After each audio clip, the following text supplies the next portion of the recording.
Oh, Jonathan, I cannot believe my eyes. Poor woman. Butchered by some savage scowl.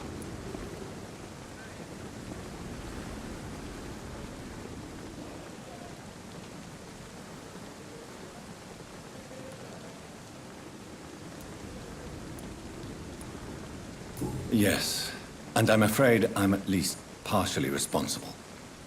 The man, the scowl, I brought him here. Jonathan, how could you say such a thing? Forgive me if I feel despondent, for there seems to be no end to the suffering and death that surrounds us. I'm always here for you, Jonathan.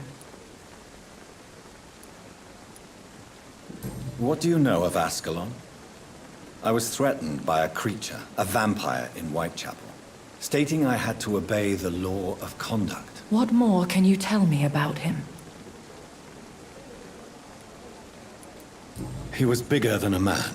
Huge, in fact. He seemed to radiate violence. I thought he was going to tear me apart. Then he vanished. Fergal, the executioner of Ascalon. You were fortunate he was not after you, but rather out doing his master's bidding.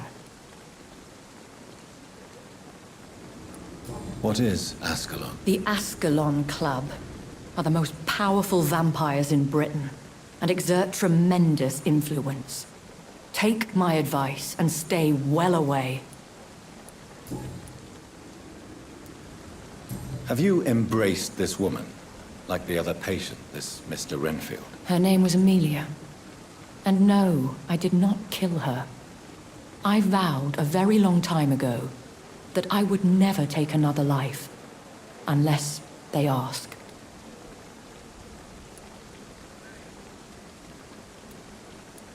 Is there sufficient vitality in the blood of the sick and dying patients? Yes, Jonathan. The hunger gnaws at me every waking hour. Frankly, I'm starving. Temptation surrounds us. Rich, vital. How can you resist? Over the years, any pleasure I once gleaned from feeding is long gone. I drink for sustenance. And though I still thirst for more, I restrain myself. I have experienced a certain difficulty when faced with holy symbols, or trying to enter religious buildings. Have you? Now that's quite a question.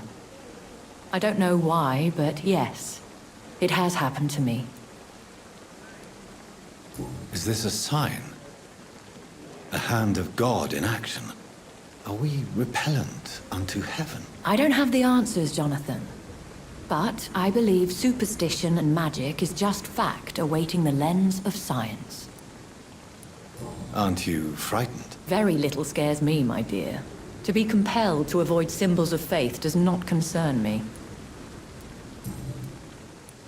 Thank you, my lady. I hope to see you again soon.